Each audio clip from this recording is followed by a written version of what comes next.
जय श्री कृष्णा दोस्तों, स्वागत है आप सभी का हमारे YouTube चैनल ज्ञान सारांश में। दोस्तों, कई वर्षों के बाद 7 सितंबर 2023 को बहुत ही दुर्लभ और अद्भुत संयोग बनने जा रहा है, क्योंकि इस दिन जन्माष्टमी का पावन पर्व पड़ रहा है। दोस्तों, इस दिन राजयोग, अमृत सिद्ध योग तथा साथ ही धन लक्ष्मी योग जैसे अनेक योग बन रहे हैं और ऐसे समय में भगवान कृष्ण सबसे अधिक प्रसन्न होते हैं। अर्थात इस दिन भगवान से जो मांग ले, आपकी हर एक मनोकामना भगवान कृष्ण शीघ्र ही पूरी कर देंगे। वहीं दोस्तों, भगवान कृष्ण को प्रसन्न करने के लिए जन्माष्टमी पर कुछ खास उपाय अवश्य ही करना चाहिए, जो आपकी किस्मत भी बदल सकते हैं और आपको धनवान भी बना सकते हैं।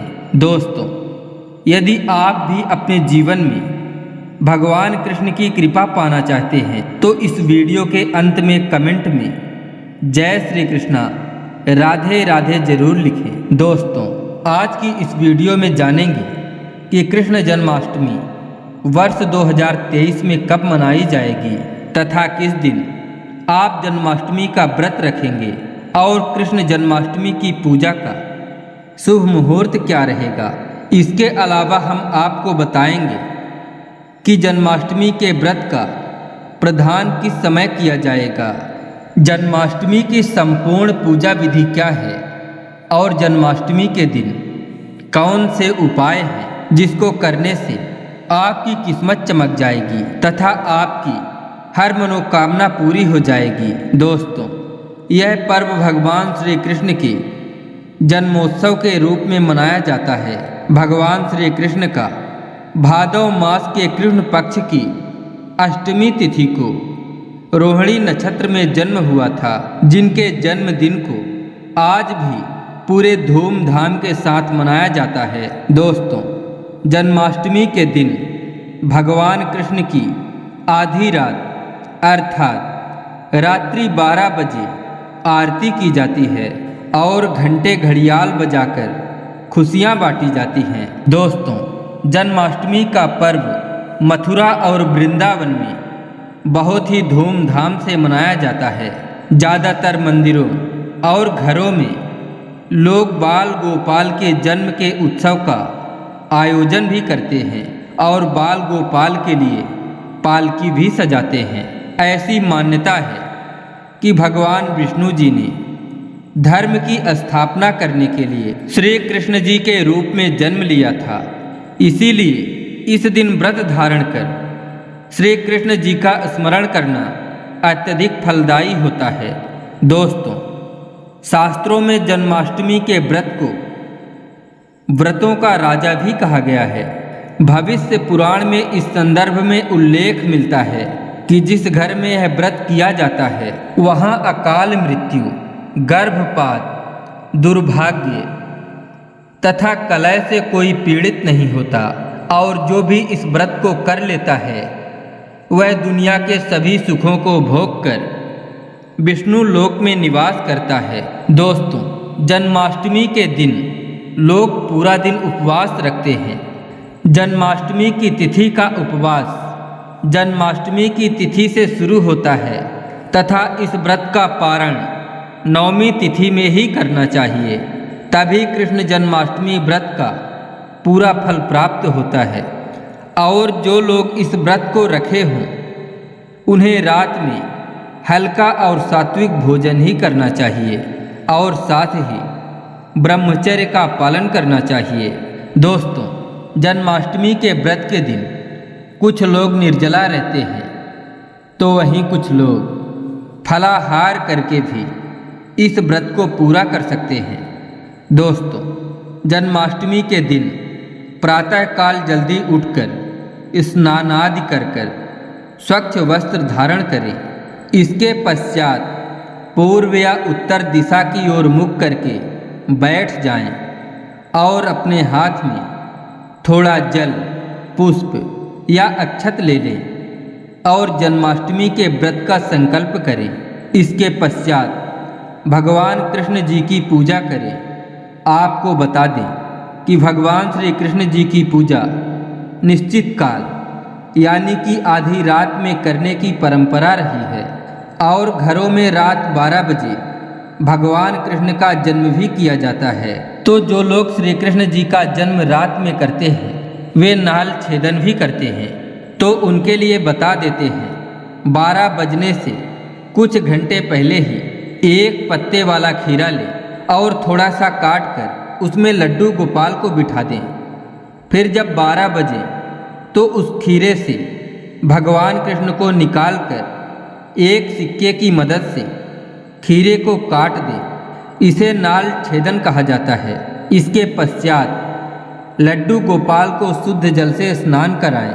फिर उन्हें पंचामृत, दूध, दही, घी, शहद और शक्कर से स्नान कराएं और उसके बाद गंगा जल से स्नान कराएं। इसके बाद शुद्ध जल से स्नान कराने के पश्चात साफ कपड़े से पोंछकर उन्हें नए सुंदर चमकीले वस्त्र धारण कराएं और उनका श्रृंगार करें। इसके पश्चात उन्हें झूले या सिंहासन में विराजमान करें। ध्यान रहे इस दौरान आप कृष्ण नाम का जाप करते रहें या फिर राधे राधे बोलते रहें या श्री कृष्ण के किसी भी मंत्र का जाप करते रहें। दोस्तों, अब आप लड्डू गोपाल की विधिवत पूजा करें, उन्हें चंदन का तिलक लगाएं और फूल माला अर्पित करें तथा भोग लगाएं। भोग में माखन, मिश्री, पंचामृत, नारियल से बनी मिठाई या फिर धनिये की पंजीरी का भोग लगाएं और इस बात का ध्यान रखें कि उसमें तुलसी का पत्ता जरूर डालें। इसके पश्चात धूप दीप जलाकर भगवान कृष्ण की आरती जरूर करें और लड्डू गोपाल को इस दिन झूला जरूर झुलाएं। दोस्तों, जन्माष्टमी की रात्रि को लोग रात्रि जागरण करके भजन कीर्तन आदि भी करते हैं। इससे शुभ फल की प्राप्ति होती है। आपको बता दें, कुछ लोग रात्रि की पूजा के पश्चात ही अपने व्रत का पारण करते हैं और कुछ लोग अगले दिन सूर्योदय के बाद करते हैं।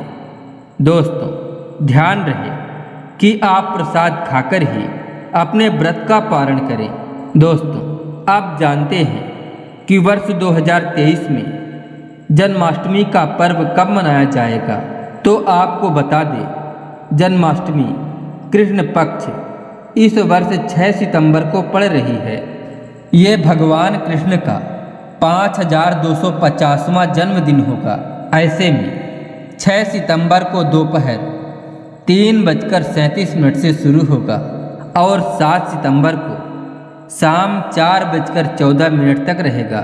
दोस्तों, जन्माष्टमी के दिन रोहिणी नक्षत्र 9:20 से शुरू होगा। ऐसे में वैष्णव संप्रदाय के लोग 7 सितंबर को इस त्यौहार को मनाएंगे। इस वर्ष जन्माष्टमी के लिए शुभ मुहूर्त 46 मिनट का है, जो 12:02 से 12:48 तक रहेगा। ऐसे में इस दिन रोहिणी नक्षत्र का संयोग भी बन रहा है।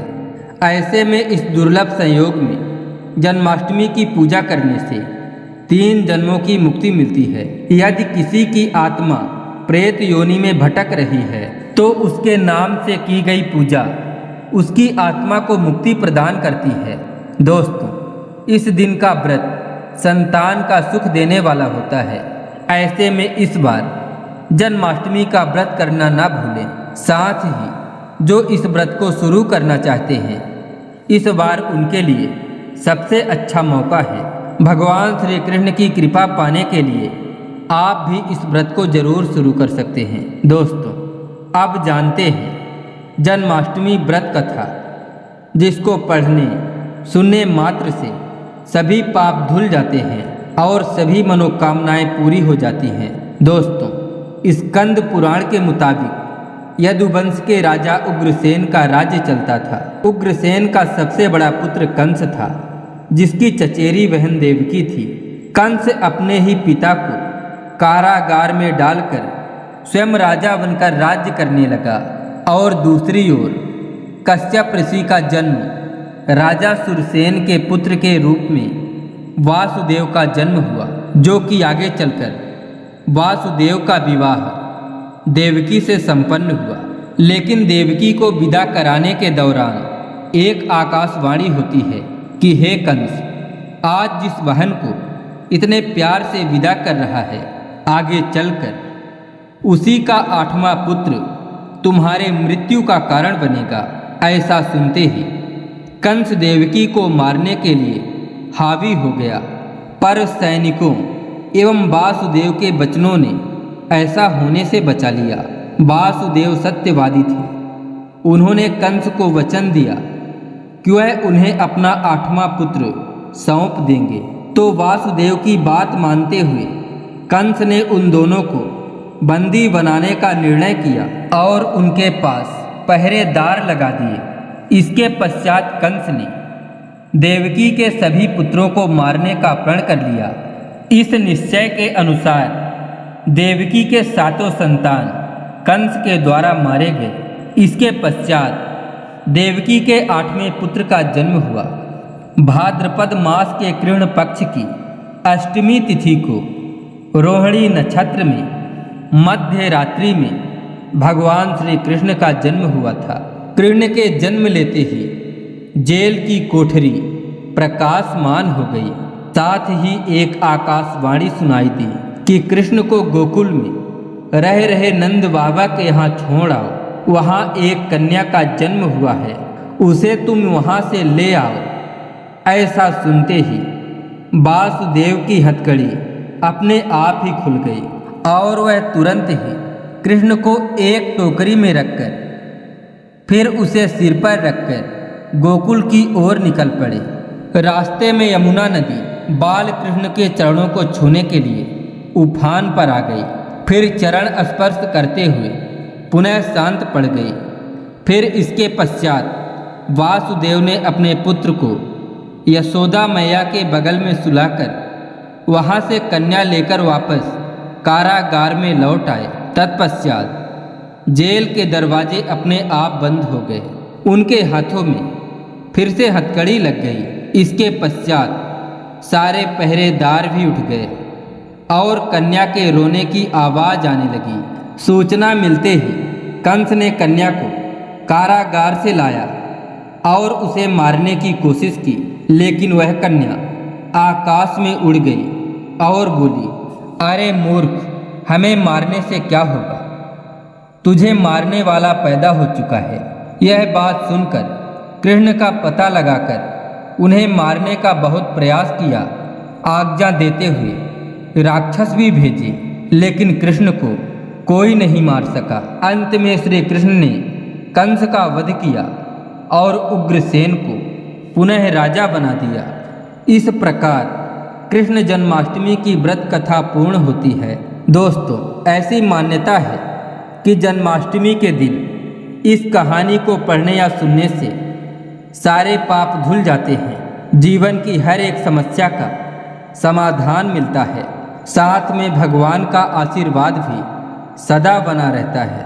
तो दोस्तों, अब आगे बढ़ते हैं और अब जानते हैं कि जन्माष्टमी के दिन वह कौन से उपाय हैं जिसको करने मात्र से आपकी किस्मत चमक जाएगी और आपके सारे अटके हुए कार्य बनते चले जाएंगे।